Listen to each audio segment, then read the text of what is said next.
Hello everyone, start करते हैं part 11 से diversity in the living world के, जिसमें हम लोग पढ़ने वाले हैं viruses, viroids, prions and lichens. ठीक है, इन सब के बारे में अलग अलग चीज़ें पढ़ेंगे। In the 5 kingdom classification of Whittaker there is no mention of lichens and some acellular organisms like viruses, viroids and prions. मतलब कि जो विटेकर का 5 किंगडम क्लासिफिकेशन है, जिसमें Monera, Protista, fungi, Plantae, Animalia आ जाते हैं, बट उसमें कोई मेंशन नहीं है लाइकेंस का कि उनको किस कैटेगरी में रखना है, वायरसेस का, वायरॉइड्स का एंड प्रायंस का। ये सब अभी हम पढ़ने वाले हैं। These are briefly introduced here. उनको थोड़ा सा, क्योंकि अलग कोई क्लासिफिकेशन नहीं दिया, इसमें पढ़ा दिया है, तो हम इसमें देख लेंगे। All of us who have suffered the ill effect of common cold और flu know what effect viruses can have on us. मतलब जिनको भी हल्का भी बहुत कॉमन कोल्ड हुआ है, फ्लू हुआ है, उनको पता है कि उनका वायरसेस पे क्या इफेक्ट पड़ता है। ठीक है, and even if you do not associated with our condition, like idea सबको है, जिसको भी थोड़ा बहुत नहीं हुआ, इनफैक्ट जिसको नहीं भी हुआ उसको तो पता ही है, और आजकल तो ये कोरोना वायरस सबको ही पता है कि क्या चीज़ है।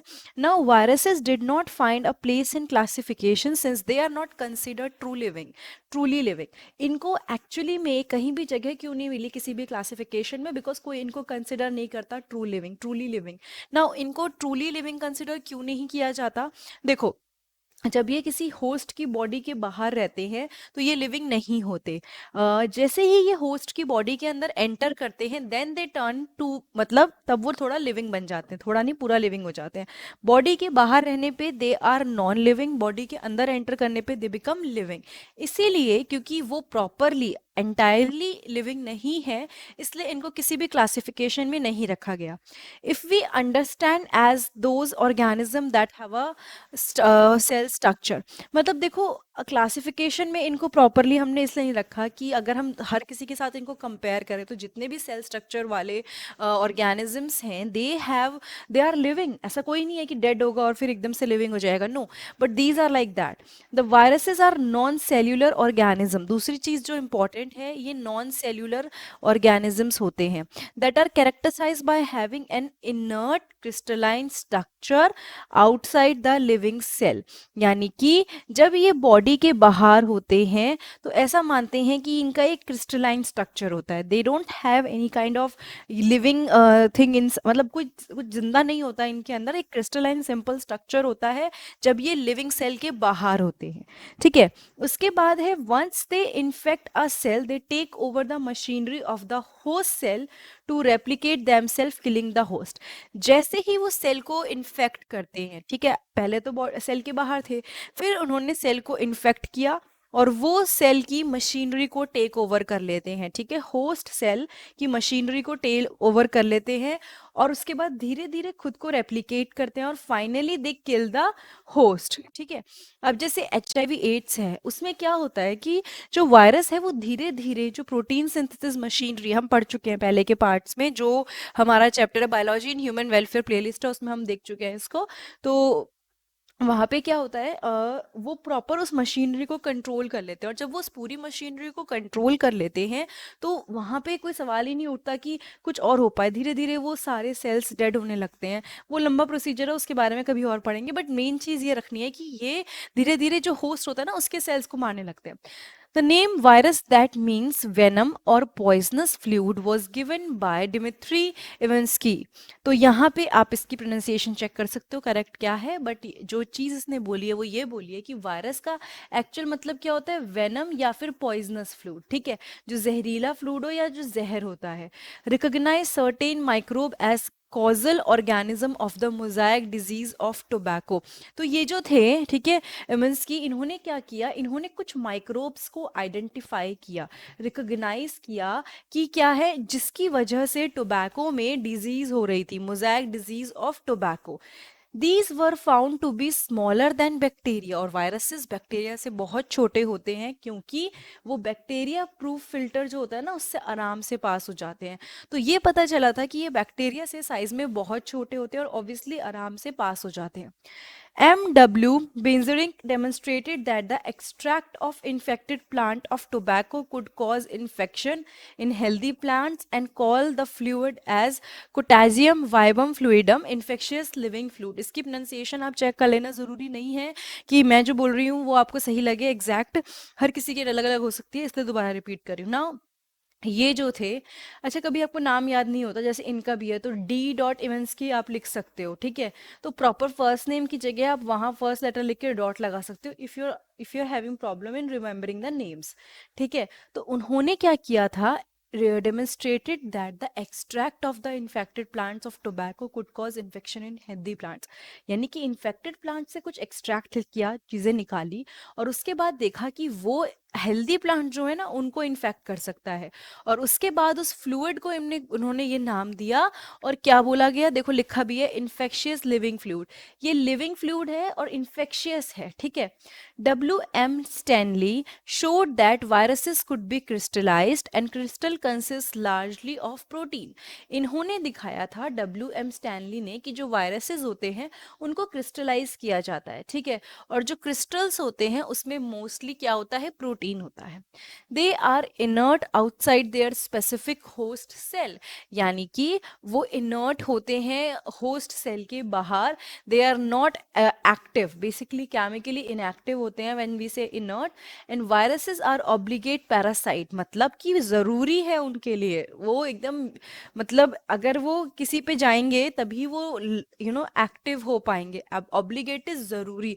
जब रिलेशनशिप दो तरह के होते हैं, एक होता है कि मर्जी है, इट्स नॉट ऑब्लिगेटरी रिलेशनशिप, फिर एक रिलेशनशिप आता है जो बिल्कुल ज़रूरी होता है, ठीक है। Now in addition to protein viruses also contain genetic material. Yes, viruses के अंदर जेनेटिक मटेरियल होता है, that could be either RNA or DNA, वो आरएनए भी हो सकता है और डीएनए भी हो सकता है, और ऐसा कोई वायरस नहीं है जिसके अंदर दोनों हो, मतलब आपको आरएनए भी मिल जाए और डीएनए भी मिल जाए।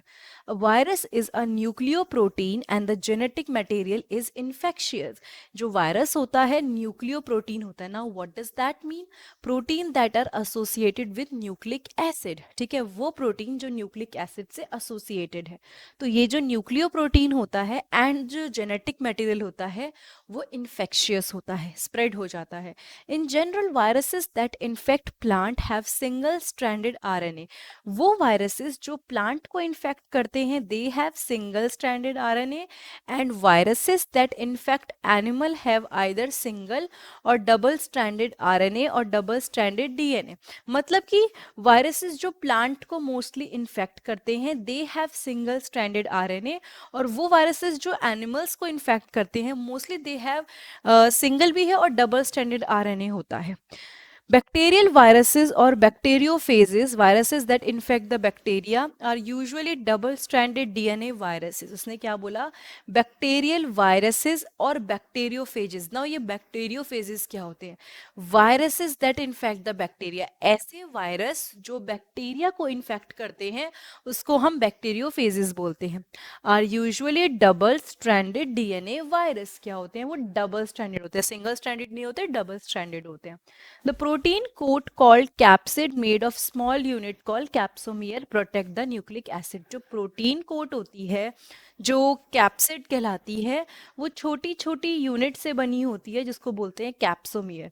अब एक बार ऊपर भी देख लेते हैं, ये देखिए, ये दिख रहा है कैप्सिड, ये दिख रहा है आरएनए, और ये आपका बैक्टीरियोफेज है। बैक्टीरियोफेज क्या था, ये वो वायरस था जो किसको इन्फेक्ट करता है, इट इन्फेक्ट बैक्टीरिया, ठीक है। अब नीचे बढ़ते हैं। Now protect the nucleic acid, जो ये प्रोटीन कोट होती है कैप्सिड, ये स्मॉल सब यूनिट जिसको कैप्सोमियर होता है इनको क्या करती है, एक तो छोटी यूनिट को कैप्सोमियर कहलाते हैं और ये न्यूक्लिक एसिड को प्रोटेक्ट करती है। These capsomeres are arrange in helical or polyhedral geometrical forms, अलग अलग फॉर्म्स में अरेंज्ड होती है। Helical you know, viruses cause diseases like mumps, small pox, herpes and influenza. ये सारी वो डिजीज हैं जो वायरसेस की वजह से होती है। AIDS in human is also caused by a virus, हम बता चुके हैं। HIV एड्स जो होता है वो क्या होता है वायरस की वजह से होता है। In plants the symptom can be Mosaic formation, leaf rolling and curling, yellowing and vein clearing, dwarfing and stunted growth. मतलब कि उसने क्या बोला, प्लांट्स के अंदर जो सिम्टम देखने को मिलते हैं वो कैसे देखने को मिलते हैं, मोजाइक फॉर्मेशन होता है। मोजाइक फॉर्मेशन से क्या मतलब है कि लाइट कलर के, डार्क कलर के, हर तरह के पैचेस आने लगते हैं, ठीक है।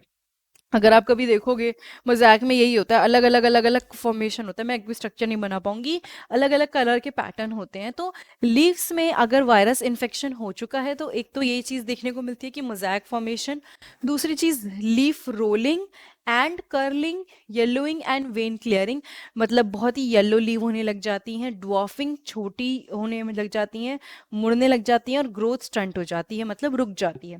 So these are the what we say, जो कुछ कैरेक्टरिस्टिक हैं जो दिखती हैं अगर प्लांट इन्फेक्टेड हो चुका है किससे, वायरस से। अब आ जाते हैं नेक्स्ट पार्ट पे, viroids. T O Diener that is 1971 में उन्होंने डिस्कवर किया था एक new infectious agent that was smaller than viruses. देखो अभी तक हमें पता था कि जो वायरसेस हैं वो बैक्टीरिया से छोटे होते हैं, फिर इन्होंने क्या किया, इन्होंने डिस्कवर किया एक और एजेंट, छोटी सी चीज जो वायरसेस से भी छोटी है, और जो पोटैटो स्पिंडल ट्यूबर डिजीज जिसमें जो इसकी वजह से होती है। It was found to be free RNA, ऐसा इसको पता चला कि वो फ्री आरएनए है, और यस इसके अंदर कोई प्रोटीन कोट नहीं थी जो कि वायरसेस में मिलती है। वायरसेस में प्रोटीन कोट मिलती है, बट इस चीज में जो वायरसेस से भी छोटी थी और जिसने पोटैटो स्पिंडल ट्यूबर डिजीज की थी, उसमें नहीं थी प्रोटीन कोड, और इसको नाम दिया गया viroid. The RNA of the viroid was of low molecular weight. Low molecular weight, आप केमिस्ट्री पढ़ते हैं तो आपको आता होगा, दूसरी चीज ज्यादा वेट नहीं होता अगर मॉलिक्यूलर उस हिसाब से देखो तो बहुत है। और हाँ, एक साइज में भी बात करें तो ये बैक्टीरिया से तो छोटा होता ही है, वायरस से भी काफी छोटा होता है। ये आपके ना पहले की बुक्स में नहीं थे, प्रायंस वगैरह ये ऐड हुए हैं। In modern medicine certain infectious neurological diseases were found to be transmitted by an agent consist of abnormally folding protein. देखो मतलब आजकल की जो मेडिसिन चल रही है उसमें कुछ पाया गया कि कुछ ऐसी न्यूरोलॉजिकल डिजीजेस हैं जो कि ट्रांसमिट हो जाती हैं एक एजेंट के थ्रू। और वो किसके थ्रू, एक एजेंट जिस जो क्या है, बहुत ही अजीब तरह से मुड़ा हुआ प्रोटीन है। उस अजीब तरह से मुड़े हुए प्रोटीन से क्या होता है, डिजीजेस जो है इन्फेक्शियस न्यूरोलॉजिकल डिजीज, वो एक जगह से दूसरी जगह ट्रांसफर हो जाती हैं। ये एजेंट बिल्कुल सिमिलर साइज का था जो कि वायरस का होता है। These agents were called prions, इनको प्रायंस बोला था। अच्छा एक और चीज, वायरॉइड्स में there is no protein coat, और ये तो प्रॉपर प्रोटीन ही है जो टेढ़े मेढ़े तरीके से मुड़ा हुआ है, ठीक है।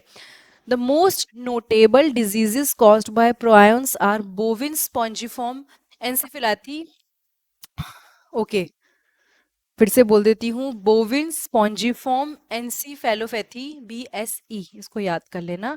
Commonly called mad cow disease in cattle and it's analogous variant CR Jakob disease in human. देखो ये जो एजेंट्स हैं इनको प्रायंस बोला गया था, ठीक है।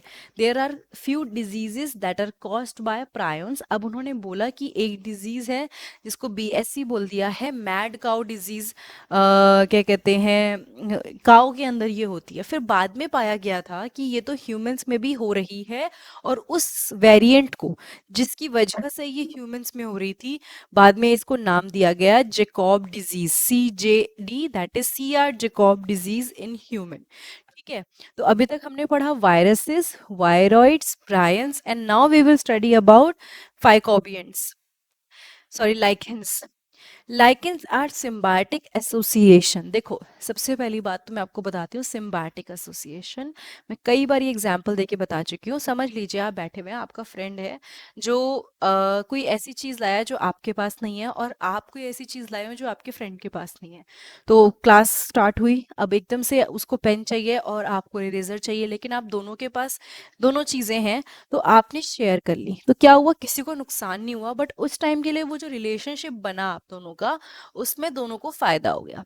तो लाइकेंस आर सिम्बायोटिक एसोसिएशन, ठीक है, mutually useful association between algae and fungi.